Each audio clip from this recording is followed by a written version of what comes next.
दोस्तों, दुनिया में कोई भी बड़ा देश अपनी सेना कहीं भी यूं ही नहीं भेजता। हर कदम के पीछे कोई ना कोई वजह जरूर होती है और जब वही सेना भारत की सीमा से कुछ ही दूरी पर पहुंच जाए तो सवाल उठना बिल्कुल लाजमी है कि आखिर चल क्या रहा है। उधर बांग्लादेश से भी एक ऐसा बयान आया है जिसने भारत और बांग्लादेश के रिश्तों पर नई बहस छेड़ दी है। वहीं दूसरी तरफ दक्षिण चीन सागर में चीन और फिलीपींस के बीच टकराव इतना बढ़ गया कि मामला अब सिर्फ समुद्र तक सीमित नहीं रहा। और आखिर में बात करेंगे अजीत डोभाल की उस अचानक हुई सऊदी अरब यात्रा की, जिसके पीछे की वजह शायद बहुत कम लोग समझ रहे हैं। तो आज की वीडियो में एक एक करके इन सभी खबरों को आसान भाषा में समझेंगे और जानेंगे कि इनका भारत पर क्या असर पड़ सकता है। तो चलिए शुरू करते हैं। लेकिन दोस्तों, उससे पहले प्लीज वीडियो को एक लाइक जरूर से कर दीजिएगा, क्योंकि फिलहाल हमारा नवदृष्टि चैनल बहुत ही बुरी स्थिति से गुजर रहा है। ऐसे में हमें आप सभी के सपोर्ट की बहुत ज्यादा जरूरत है। खैर, चलिए सबसे पहले बात करते हैं पड़ोसी देश बांग्लादेश की। दरअसल अगर भारत की सीमा के पास अचानक अमेरिकी सैनिक दिखाई दें तो सवाल उठना बिल्कुल तय है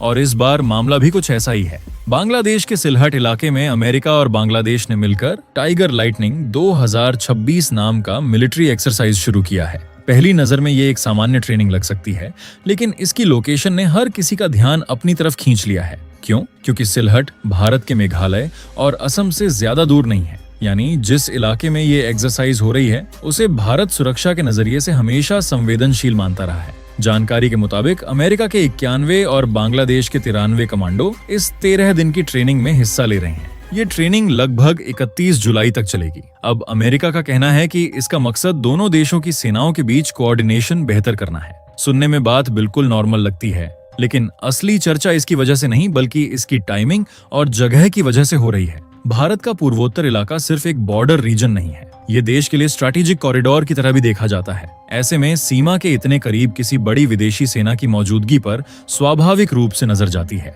यही कारण है कि डिफेंस एक्सपर्ट्स भी इस एक्सरसाइज को सामान्य नजर से नहीं देख रहे। उनका मानना है कि इस पूरे इलाके का सीधा संबंध भारत की सुरक्षा और सप्लाई रूट से जुड़ा हुआ है, इसलिए यहाँ होने वाली हर सैन्य गतिविधि अपने आप अहम बन जाती है। अब यहाँ एक और दिलचस्प बात है, टाइगर लाइटनिंग कोई नया एक्सरसाइज नहीं है, क्योंकि इसकी शुरुआत लगभग 2017 में हुई थी, लेकिन फिर कोरोना के दौरान इसे रोक दिया गया था। लेकिन इस बार सवाल ये उठ रहा है कि इतने संवेदनशील इलाके में इसे पहले से ज्यादा बड़े स्तर पर क्यों किया जा रहा है। इस एक्सरसाइज में अमेरिका के ओरेगन नेशनल गार्ड के जवान भी शामिल हैं। इससे इतना तो साफ है कि वॉशिंगटन इस साझेदारी को सिर्फ औपचारिक कार्यक्रम की तरह नहीं देख रहा। उधर पिछले कुछ महीनों में बांग्लादेश की राजनीति में कई बड़े बदलाव देखने को मिले हैं। साथ ही तुर्की के साथ उसके डिफेंस रिलेशंस भी लगातार चर्चा में रहे हैं। ऐसे में कई लोग इस पूरे घटनाक्रम को सिर्फ एक मिलिट्री ड्रिल नहीं बल्कि बदलते रीजनल इक्वेशन के हिस्से के रूप में भी देख रहे हैं। इसी बीच चीन भी इंडो पैसिफिक और साउथ चाइना सी में लगातार अपनी मौजूदगी बढ़ा रहा है। ऐसे माहौल में भारत के पड़ोस में होने वाली हर सैन्य गतिविधि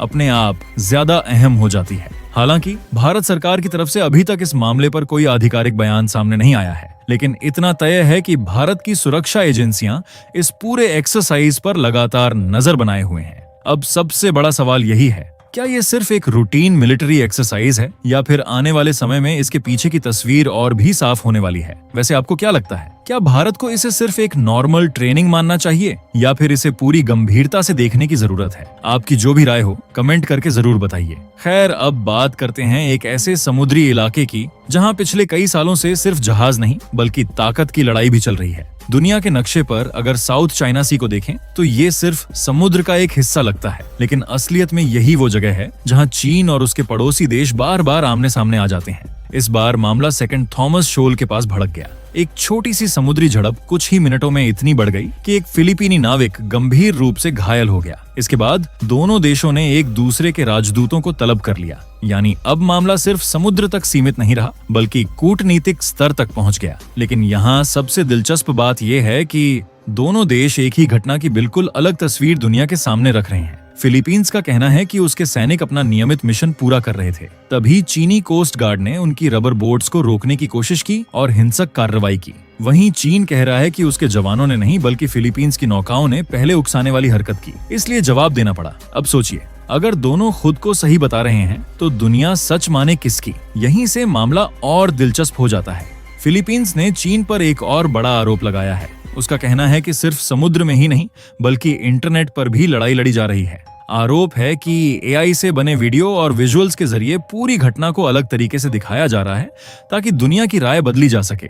यानी अब टकराव सिर्फ जहाजों का नहीं, इंफॉर्मेशन का भी है। इसी बीच अमेरिका ने भी बिना देर किए चीन की कार्रवाई की आलोचना की और कहा कि ऐसी हरकतें पूरे क्षेत्र की शांति के लिए खतरा बन सकती हैं। अब जरा हमारे भारत की तरफ भी आइए। पहली नजर में लग सकता है कि ये विवाद भारत से बहुत दूर है और हमें इससे क्या लेना देना, लेकिन सच इसके ठीक उल्टा है। भारत का बड़ा समुद्री व्यापार और ऊर्जा की सप्लाई इन्हीं रास्तों से होकर गुजरती है। अगर साउथ चाइना सी में तनाव लगातार बढ़ता है तो उसका असर सिर्फ चीन और फिलीपींस तक सीमित नहीं रहेगा। पूरी एशियाई सप्लाई चेन पर दबाव बढ़ सकता है, जिसका असर भारत पर भी पड़ सकता है। फिलहाल भारत ने इस पूरे मामले पर कोई आधिकारिक बयान नहीं दिया है, लेकिन भारत हमेशा यही कहता आया है कि समुद्री विवादों का समाधान बातचीत और अंतर्राष्ट्रीय नियमों के तहत होना चाहिए, न कि टकराव से। अब सबसे बड़ा सवाल यही है, क्या ये सिर्फ एक और समुद्री झड़प थी या फिर इंडो पैसिफिक में शुरू हो रहे किसी बड़े टकराव की एक और चेतावनी? वैसे आपको क्या लगता है, क्या साउथ चाइना सी आने वाले समय में दुनिया का सबसे बड़ा फ्लैश पॉइंट बन सकता है? आप लोग अपने विचार कमेंट करके जरूर बताइए। खैर, अब एक ऐसी खबर जिसका असर सिर्फ पश्चिम एशिया तक सीमित नहीं है। सोचिए, अगर कल सुबह अचानक पेट्रोल और डीजल के दाम बढ़ने लगें, तो उसकी शुरुआत भारत से नहीं होगी। उसकी शुरुआत हजारों किलोमीटर दूर उस इलाके से होगी जहां इस समय हालात हर दिन बदल रहे हैं। शायद यही वजह है कि दिल्ली ने इस बार इंतजार नहीं किया। भारत के राष्ट्रीय सुरक्षा सलाहकार अजीत डोभाल सीधे सऊदी अरब पहुंच गए और वहां विदेश मंत्री प्रिंस फैसल बिन फरहान के साथ लंबी बातचीत की। अब सवाल ये नहीं है कि दोनों नेताओं की मुलाकात हुई, सवाल ये है कि आखिर अभी क्यों हुई। दरअसल ईरान और अमेरिका के बीच हालात एक बार फिर बिगड़ चुके हैं। ऐसे में सबसे ज्यादा चिंता उस समुद्री रास्ते की है जहां से दुनिया का बड़ा हिस्सा तेल लेकर गुजरता है। अगर वहां कुछ दिनों के लिए भी रुकावट आती है तो असर सिर्फ जहाजों पर नहीं पड़ेगा, उसका असर भारत की जेब तक पहुंचेगा। यही वजह है कि भारत इस पूरे मामले को सिर्फ दूर बैठकर नहीं देख रहा। जानकारी के मुताबिक इस मुलाकात में सिर्फ दोनों देशों के रिश्तों की बात नहीं हुई, बल्कि एनर्जी सप्लाई, समुद्री रास्तों की सुरक्षा और पश्चिम एशिया के बदलते हालात पर भी विस्तार से चर्चा हुई। यानी भारत की कोशिश बिल्कुल साफ दिखाई देती है, हालात बिगड़ने से पहले तैयारी पूरी रखो। और शायद इसी सोच के साथ भारत पिछले कुछ महीनों से लगातार सऊदी अरब के संपर्क में बना हुआ है। दिलचस्प बात यह है कि अजीत डोभाल का यह कोई पहला दौरा नहीं था। पिछले कुछ महीनों में वह कई बार सऊदी अरब जा चुके हैं। यानी दिल्ली और रियाद के बीच बातचीत अब सिर्फ औपचारिक मुलाकातों तक सीमित नहीं रही। दोनों देश लगातार एक दूसरे के साथ मिलकर आगे की रणनीति पर काम करते दिखाई दे रहे हैं। अगर पिछले कुछ समय पर नजर डालें तो दोनों देशों के रिश्तों में तेजी से बदलाव आया है, चाहे बात इन्वेस्टमेंट की हो, सुरक्षा की हो या फिर दोनों देशों के बीच लोगों की आवाजाही आसान बनाने की। हर मोर्चे पर रिश्ते पहले से ज्यादा मजबूत होते दिखाई दे रहे हैं। ऐसे में जब पूरा पश्चिम एशिया अनिश्चितता के दौर से गुजर रहा है, भारत का सऊदी अरब के साथ लगातार संपर्क बनाए रखना अपने आप में एक बड़ा संकेत माना जा रहा है। अब देखना ये होगा, क्या भारत सिर्फ अपने हितों की सुरक्षा तक ही सीमित रहेगा या आने वाले समय में इस पूरे क्षेत्र में कोई बड़ी कूटनीतिक भूमिका भी निभाएगा? वैसे आपको क्या लगता है, अगर पश्चिम एशिया का संकट और गहराता है तो क्या भारत को सिर्फ अपने हितों पर ध्यान देना चाहिए या फिर तनाव कम कराने की कोशिश भी करनी चाहिए? आप लोग अपनी अपनी राय हमें कमेंट में जरूर बताइएगा।